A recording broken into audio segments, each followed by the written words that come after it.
Daily ಏನ್ ಮಾಡ್ತಿದ್ಯಾ? ಏನಾಗಿದೆ ನಿನ್ಗೆ? ನಿನಗ್ ನೀನೇ ಸುಳ್ಳು ಹೇಳ್ಕೊಳ್ತಿದ್ಯಾ? ನಿನಗ್ ನಿನ್ನಿಂದಾನೇ ಸೋಲಾಗ್ತಿದೆ. ಡೈಲಿ ಸೋಲ್ತಿದ್ಯಾ, ಪ್ರತಿದಿನ ಹಿಂದೆನೆ ಹೋಗ್ತಿದ್ಯಾ. ನಿನಗ್ ಗೊತ್ತಿದೆ ನಿನ್ನ ಪ್ರತಿದಿನ ವೇಸ್ಟ್ ಆಗ್ತಿದೆ ಅಂತ. ನಿನ್ಗೆ ಮರುವು ಜಾಸ್ತಿ ಆಗ್ತಿದೆ. ನಿನ್ನ ಲೈಫ್ ಅಲ್ಲಿ ನಿನ್ಗೆ ಯಾವುದು ಇಂಪಾರ್ಟೆಂಟ್ ಅನ್ನೋದು ಮರ್ತೋಗಿದೆ. ಈ ರೀತಿ ನಿನ್ನ ಲೈಫ್ ನಲ್ಲಿ ಆಗ್ಬಾರ್ದಿತ್ತು. ಬೇಡವಾದ ಕೆಲ್ಸನಲ್ಲಿ ನೀನ್ ಬ್ಯುಸಿ ಆದ್ರೆ ನಿನ್ನ ಅಟೆನ್ಷನ್ ಬೇರೆ ಕಡೆ ಇರುತ್ತೆ, ನಿನ್ನ ಫೋಕಸ್ ಇನ್ನೇನೋ ಆಗಿರುತ್ತೆ. ನೀನ್ ಇದೆಲ್ಲವನ್ನ ಈಗ್ಲೇ ನಿಲ್ಸ್ಬೇಕು. ಆಗಿದ್ದಾಗೋಯ್ತು, ಅಟ್ಲೀಸ್ಟ್ ಈಗಾದ್ರೂ ಶುರು ಮಾಡು. ಯಾವ ಫೋನ್ ನಲ್ಲಿ, ಯಾವ ಸೋಷಿಯಲ್ ಮೀಡಿಯಾದಲ್ಲಿ ನೀನ್ ಮುಳುಗೋಗಿದ್ಯೋ ಅದೇ ಟೈಮ್ ನ ನಿನ್ ಮೇಲೆ ನೀನು ಕೊಟ್ಕೊಂಡಿದ್ರೆ ಇಷ್ಟೊತ್ತಿಗೆ ನಿನ್ ಲೆವೆಲ್ಲೇ ಬೇರೆ ಇರೋದು. ಯಾವ ಚಾಟ್ ನಲ್ಲಿ ನೀನ್ ಟೈಮ್ ನ ವೇಸ್ಟ್ ಮಾಡ್ತಿದ್ಯೋ, ದೊಡ್ಡ ದೊಡ್ಡ ಲೈನ್ಸ್ ನ ಟೆಕ್ಸ್ಟ್ ಮಾಡ್ತಾ ಓದ್ತಾ ಇರೋ ನೀನು ಅದನ್ನೇ ನಿನ್ನ ಬುಕ್ಸ್ ತೆಗೆದು ಓದಿದ್ರೆ ಬರ್ದಿದ್ರೆ ನಿನ್ನ ಲೈಫ್ ಇನ್ನು ಬೆಟರ್. ನಿನ್ನ ಓದೋ ಇನ್ನು ಬೆಸ್ಟ್ ಆಗಿರೋದು. ಓದೋ ವಯಸ್ಸು ಇದು, ಸಕ್ಸಸ್ಗೆ ದಾರಿ ತೋರ್ಸೋ ವಯಸ್ಸಿದು. ಇದು ಕಷ್ಟ ಪಡೋ ವಯಸ್ಸು. ಅಂತಹ ಏಜಿನ ಬೇಡ್ದಿರೋ ವಿಚಾರಗಳಲ್ಲಿ ಕಳೀತಿದ್ಯಾ? ಇದು ಯಾವ ರೀತಿ ಜವಾಬ್ದಾರಿ? ಯಾವ ವ್ಯಕ್ತಿಗೆ ತನ್ನ ಲೈಫ್ ಮೇಲೆ ಕಂಟ್ರೋಲ್ ಇರಲ್ವೋ ಅವರನ್ನ ಯಾರ್ ಬೇಕಾದ್ರೂ ಸೋಲಿಸಬಹುದು.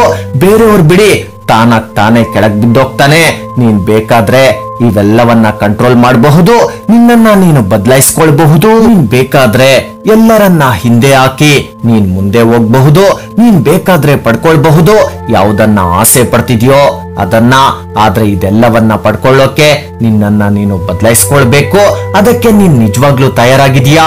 ಸೋಂಬೇರಿತನ ಬಿಡೋಕೆ ನೀನ್ ರೆಡಿ ಇದೀಯಾ? ನಿನ್ನನ್ನ ನೀನ್ ಕೇಳ್ಕೋ. ನಿನ್ನೊಳಗೆ ಒಂದು ಬೆಂಕಿ ಇದೆ.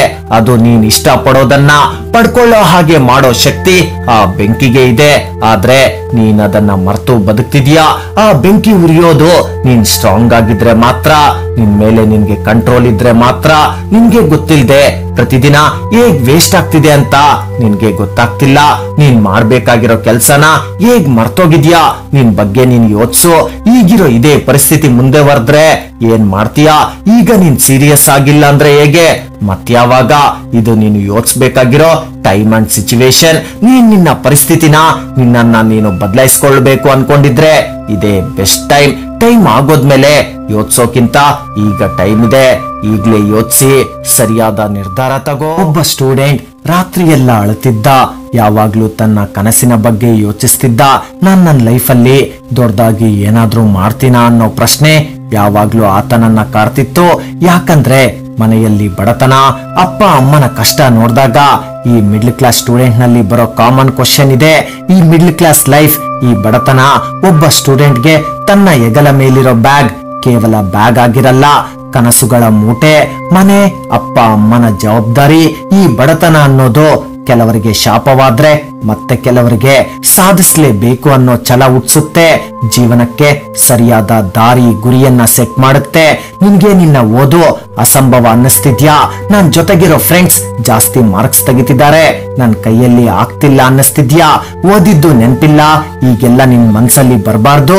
ಹೌದು, ಇಲ್ಲಿವರೆಗೂ ಆ ರೀತಿ ಆಲೋಚನೆ ಬರ್ತಿತ್ತು, ಇನ್ಮೇಲೆ ಬರೋ ಆಗಿಲ್ಲ.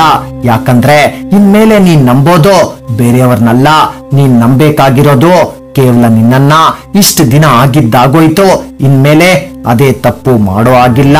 ಇನ್ನು ಮಿಕ್ಕಿರೋ ಸ್ವಲ್ಪ ದಿನವನ್ನ ನಿನ್ನ ಓದಿನ ಮೇಲೆ ಕೊಟ್ರೆ ನಿನ್ನ ರಿಸಲ್ಟ್ ಬೆಟರ್ ಆಗುತ್ತೆ. Something is better than nothing. ನಿನ್ ಲೈಫ್ ಅಲ್ಲಿ ನಿಜವಾಗ್ಲೂ ನೀನ್ ಸೀರಿಯಸ್ ಆಗಿದ್ಯಾ ಅಂದ್ರೆ ಮೊದ್ಲು ನೀನ್ ಕಲಿಬೇಕಾಗಿರೋದು ಬೇಡವಾದ ವಿಚಾರಗಳಲ್ಲಿ ಟೈಮ್ ವೇಸ್ಟ್ ಮಾಡೋದನ್ನ ಮೊದ್ಲು ಬಿಡು. ಬೇಡವಾದ ವಿಚಾರ, ಬೇಡವಾದ ಜನರ ಸಹವಾಸ, ಫ್ರೆಂಡ್ಶಿಪ್ ಮಾತು ಪ್ರತಿಯೊಂದನ್ನ ಇಗ್ನೋರ್ ಮಾಡಿ ಗುರಿ ಕಡೆ ಗಮನ ಕೊಡ್ಲೇಬೇಕು. ಇದೇ ಈಗ ನಿನ್ನ ಲೈಫ್ಗೆ ಬೇಕಾಗಿರೋದು. ಇದೇ ನಿನ್ನನ್ನ ಸಕ್ಸಸ್ ಮಾಡೋದು. ನಿನ್ ಲೈಫ್ ಅಲ್ಲಿ ಕೆಲವು ಟೈಮ್ ನ ವೇಸ್ಟ್ ಮಾಡಿದ್ದಾಗೋಗಿದೆ. ಅದರ ಬಗ್ಗೆ ಈಗ ಯೋಚಿಸ್ತಾ ಕುತ್ಕೊಂಡ್ರೆ ಉಪಯೋಗ ಇಲ್ಲ. ಇನ್ ಮುಂದೆ ಇಲ್ಲಿಂದ ನಿನ್ನ ಎಕ್ಸಾಮ್ ಮುಗಿಯೋವರೆಗೂ ಈ ಪ್ರಪಂಚದ ಮಾತುಗಳಿಗೆ ನಿನ್ನ ಕಿವಿಯನ್ನ ಮುಚ್ಚು. ಕೇವಲ ನಿನ್ನ ಓದಿನ ಕಡೆ ಮಾತ್ರ ಗಮನ ಕೊಡು. ಇದು ನಿನ್ನ ಎಕ್ಸಾಮ್ ಮುಗಿಯೋವರೆಗಿನ ಮಾತಷ್ಟೇ. ಈಗ ನಿನ್ ಮೇಲೆ ನಿನ್ ಟೈಮ್ ಕೊಟ್ಕೊಂಡ್ರೆ ಮುಂದೆ ನಿನ್ನ ಲೈಫೇ ಸೆಟ್ಲ್ ಆಗೋಗುತ್ತೆ. ಇದು ಓದೋ ಟೈಮ್, ಇದು ಜೀವನದಲ್ಲಿ ಸಾಧಿಸೋಕೆ ಇರೋ ಏಜ್, ಇದು ಪ್ರಯತ್ನ ಪಡೋ ಏಜ್. ನಿನ್ನ ಪ್ರಯತ್ನ, ನಿನ್ನ ರಿಸಲ್ಟ್ಸ್ ಹೇಗಿರ್ಬೇಕಂದ್ರೆ ನಿನ್ ಬಗ್ಗೆ ಯಾರು ಕೂಡ ಮಾತಾಡಬಾರ್ದು. ಈಗ ನೀನ್ ಯೋಚನೆ ಮಾಡ್ಬೇಕಾಗಿರೋದು, ಈಗ ನಾನು ಓದೋ ನನ್ನ ನಾಲೆಡ್ಜ್ ನನ್ನನ್ನ ಮುಂದೆ ಎಲ್ಲಿವರೆಗೂ ತಗೊಂಡೋಗುತ್ತೆ ಅನ್ನೋದು ಮುಖ್ಯ. ಮುಂದೆ ಬರೋ ಜೀವನ ಸುಖವಾಗಿರ್ಬೇಕಂದ್ರೆ ಈ ದಿನ ಮುಖ್ಯ. ನೀನ್ ನಿನ್ನ ಎಕ್ಸಾಮ್ಗೆ ತಯಾರಾಗ್ಲೇಬೇಕು. ಮನಸ್ಸನ್ನ ಶಾಂತವಾಗಿಟ್ಕೊಂಡೋದು. ನೀನ್ ಯಾವುದನ್ನ ಕಷ್ಟ ಅನ್ಕೊಂಡಿದ್ಯೋ ಅದು ಖಂಡಿತ ಕಷ್ಟ ಅಲ್ಲ. ನೀನ್ ಸರಿಯಾಗಿ ಪ್ರಯತ್ನ ಪಡ್ತಿಲ್ಲ ಅಷ್ಟೇ. ಈ ಜಗತ್ತಲ್ಲಿ ಯಾವುದು ಕೂಡ ಇಂಪಾಸಿಬಲ್ ಅಲ್ಲ. Everything is impossible until you try. ನೀನ್ ಅಂದ್ಕೊಂಡಿರೋದಕ್ಕಿಂತ ಹೆಚ್ಚಿನ ಯಶಸ್ಸು ನಿನಗೆ ಖಂಡಿತ ಸಿಗುತ್ತೆ. ನೀನ್ ಎಫರ್ಟ್ ಹಾಕ್ಬೇಕಷ್ಟೇ. Extend your limit. ದಿನಕ್ಕೆ 3 ಗಂಟೆ ಓದ್ತಿದ್ರೆ ಇನ್ಮೇಲಿಂದ 5 ಗಂಟೆ ಓದು. ಅಂದ್ಕೊಂಡಿರೋ ವರ್ಕ್ ಮುಗಿಯೋವರೆಗೂ ಎದ್ದೇಳ್ಬೇಡ. ನಿನ್ನ ಓದಿನ ಬಗ್ಗೆ ಕಾನ್ಫಿಡೆಂಟ್ ಅಂಡ್ ಕಮಿಟ್ಮೆಂಟ್ ಎರಡೂ ಇರ್ಲಿ. ಓದೋ ವಿಚಾರದಲ್ಲಿ ಕಾಂಪ್ರಮೈಸ್ ಆಗ್ಬೇಡ. ಯಾರಾದ್ರೂ ನಿನ್ನನ್ನ ಏನಾಯ್ತು ನಿನ್ನ ಕನಸು ಅಂತ ಕೇಳಿದ್ರೆ ಮೇ ಬಿ ಈ ದಿನ ನಿನ್ಗೆ ಏನು ಅನ್ನಿಸ್ತಿರ ಇರಬಹುದು. ಆದ್ರೆ ಇದೇ ಪ್ರಶ್ನೆನ ನಿನ್ ಫ್ಯಾಮಿಲಿ ರಿಲೇಟಿವ್ಸ್ 5 ವರ್ಷ ಆದ್ಮೇಲೆ ಕೇಳಿದ್ರೆ ಖಂಡಿತ ನಾಚಿಕೆಯಿಂದ ತಲೆ ತಗ್ಗಿಸ್ತೀಯ. ಅದೇ ನೀನು 1-2 ಮಾರ್ಕ್ಸ್ ನಿಂದ ಸೆಲೆಕ್ಷನ್ ಮಿಸ್ ಆಯ್ತು ಅಂತಾನೋ ನಿನ್ನಿಂದ ಉತ್ತರ ಬರಬಹುದು. ಆದ್ರೆ ನಿನ್ನೊಳಗೇನೆ ನಿನ್ನ ಅಂತರಂಗ ನಿನ್ನನ್ನ ಪ್ರಶ್ನೆ ಮಾಡುತ್ತೆ, ಎಷ್ಟೊಂದ್ ಟೈಮ್ ವೇಸ್ಟ್ ಮಾಡ್ಬಿಟ್ಟೆ ಅಂತ. ಈ ಜಗತ್ತು ರಿಸಲ್ಟ್ ನ ನೋಡುತ್ತೆ ಹೊರತು ನಿನ್ನ ಸೋಲೋ ಕಷ್ಟಗಳನ್ನಲ್ಲ. ಒಂದ್ ಏಜ್ ಆದ್ಮೇಲೆ ಯಾರು ನಿನ್ ಕೆರಿಯರ್ ಬಗ್ಗೆ ಕೇಳಲ್ಲ. ಕೇಳೋದು ನಿನ್ನ ಕೆಲ್ಸ ಏನೋ, ಸ್ಯಾಲ್ರಿ ಎಷ್ಟು ಅಂತ. ಒಂದ್ ವೇಳೆ ಆ ರೀತಿ ಆಗೋದ್ರೆ ಅಪ್ಪ ಅಮ್ಮನ ಜೊತೆ ಮಾತಾಡೋಕೆನೆ ಕಷ್ಟ ಆಗುತ್ತೆ. ಆ ಅಂತ ದಾಟಿದ್ಮೇಲೆ ಅಪ್ಪ ಅಮ್ಮನ ಜೊತೆ ಮಾತಾಡೋಕೆ ಕಷ್ಟ ಅನ್ನೋದಕ್ಕಿಂತ ಭಯ ಆಗುತ್ತೆ. ಅಪ್ಪ ಏನಾದ್ರು ಅಮ್ಮ ಏನಾದ್ರು ಇನ್ನು ಎಷ್ಟು ದಿನ ಬೇಕು ನೀನ್ ಸೆಲೆಕ್ಷನ್ ಆಗೋಕೆ ಅಂತ ಕೇಳಿದ್ರೆ ಏನ್ ಉತ್ತರ ಕೊಡ್ಲಿ ಅನ್ನೋ ಭಯ. ಇವತ್ತಿಗೂ ಲೈಫ್ ಸ್ಟೇಬಲ್ ಹೌದು ಅಲ್ವೋ ಅನ್ನೋ ಪ್ರಶ್ನೆನೇ ಜಾಸ್ತಿ. ಯಾರು ಕೇಳಿಸ್ಕೊಳ್ಳೋಕೆ ರೆಡಿ ಇಲ್ಲ ಅಂದ್ರೋ ನಿನ್ನ ಹತ್ರ ಒಂದು ಕತೆ ಇರುತ್ತೆ. ಫೇಲ್ ಆದೋನ್ಗೂ ಕೂಡ ಒಂದು ಪ್ರಯತ್ನದ ಕತೆ ಇರುತ್ತೆ. ಆದ್ರೆ ಯಾರು ಕೇಳಿಸ್ಕೊಳ್ತಾರೆ? ಈ ಜಗತ್ತು ಸಕ್ಸಸ್ಗೆ ಸಲ್ಯೂಟ್ ಹೊಡೆಯುತ್ತೆ. ಅದಕ್ಕೆ ನಿನ್ನ ಸೋಲನ್ನ ಗೆಲುವಾಗಿ ಪರಿವರ್ತಿಸೋ ಒಂದೇ ಒಂದ್ ಚಾನ್ಸ್ ಸಿಕ್ಕಿದ್ರು ಮಿಸ್ ಮಾಡ್ಕೊಳ್ಬೇಡ. ನಿನ್ ಜೀವನದಲ್ಲಿ ಗೆಲ್ಲೋಕೆ 7 ಮೆಟ್ಟಿಲನ್ನ ದಾಟ್ಬೇಕು. ನಂಬರ್ 1 ಮೊದಲ ಮೆಟ್ಟಿಲು hard work. Don't believe in luck, believe in hard work. Number 2 ಎರಡನೇ ಮೆಟ್ಲು ತಾಳ್ಮೆ, ಪೇಷನ್ಸ್. ನೀನ್ ನಿನ್ನ ತಾಳ್ಮೆ ಕಳ್ಕೊಂಡ್ರೆ ನೀನ್ ನಿನ್ನ ಯುದ್ಧ ಸೋತಂತೆ. ನಂಬರ್ 3 ಮೂರನೇ ಮೆಟ್ಲು ಸ್ಯಾಕ್ರಿಫೈಸ್. ನೀನ್ ನಿನ್ನ ಗೆಲುವಿಗೆ ಅಂದುಕೊಂಡಿದ್ದನ್ನ ಪಡ್ಕೊಳ್ಳೋಕೆ ಬೇಡ್ದಿರೋದನ್ನ ಸ್ಯಾಕ್ರಿಫೈಸ್ ಮಾಡ್ಲೇಬೇಕು. ಅದು ನಿನ್ಗೆ ಎಷ್ಟೇ ಇಷ್ಟವಾಗಿದ್ರು ನೀನ್ ಬಿಡ್ಲೇಬೇಕು. ನಂಬರ್ 4 ನಾಲ್ಕನೇ ಮೆಟ್ಲು ಕನ್ಸಿಸ್ಟೆನ್ಸಿ.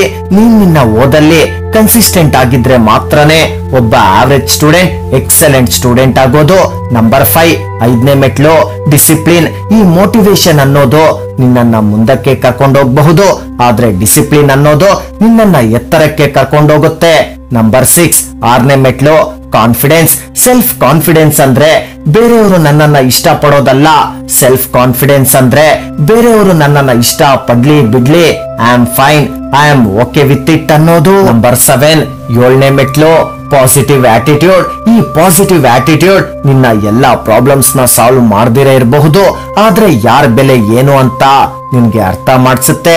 ನಿನ್ನ ಫೋಕಸ್ ನ ನಿನ್ನ ಗೋಲ್ ಮೇಲೆ ಇರೋ ಹಾಗೆ ಮಾಡುತ್ತೆ. Trust your ability. ನೀನ್ ಯಾರ ಜೊತೆ ಇದೀಯಾ, ಏನನ್ನ ಮಾಡ್ತಿದ್ಯಾ ಅನ್ನೋದು ಮೊದ್ಲು ಅರ್ಥ ಮಾಡ್ಕೋ. ಈ ದಿನ ನಿನ್ನ ಹತ್ರ ಏನು ಇಲ್ಲ ಅಂದ್ಕೊಂಡಿರಬಹುದು, ಆದ್ರೆ ನಿನ್ನ ಹತ್ರ ಟೈಮ್ ಇದೆ, ಆಪರ್ಚುನಿಟಿ ಇದೆ. ನಿನ್ನ ಗೆಲುವಿನ 2 ಶತ್ರುಗಳು ಯಾರಂದ್ರೆ ನಂಬರ್ 1 ಕಂಫರ್ಟ್ ಝೋನ್. ಜನ ಬದಲಾಗೋಕೆ ಇಷ್ಟ ಪಡಲ್ಲ. ಈಗ ಏನ್ ಮಾಡ್ತಿದಾರೋ ಅದನ್ನ ಹಾಗೆ ಇರೋಕೆ ಇಷ್ಟ ಪಡ್ತಾರೆ. 80% ಬದಲಾಗೋಕೆನೆ ಇಷ್ಟ ಪಡಲ್ಲ, ಅದು ಪಾಸಿಟಿವ್ ಆಗಿದ್ರೂನು ಸರಿ. ನಂಬರ್ 2 ಈಸಿ ರಿಸಲ್ಟ್ಸ್ ಬೇಕು. ನಿನ್ನ ಮೈಂಡ್ಗೆ ಈಸಿನೇ ಬೇಕಿದ್ರೆ ಕಷ್ಟನ ಎದುರಿಸೋ ಶಕ್ತಿನೇ ಬರಲ್ಲ. Get ready for everything. ಆ ಸಕ್ಸಸ್ ನ ಪಡ್ಕೊಂಡೇ ಪಡ್ಕೊಳ್ತೀಯಾ.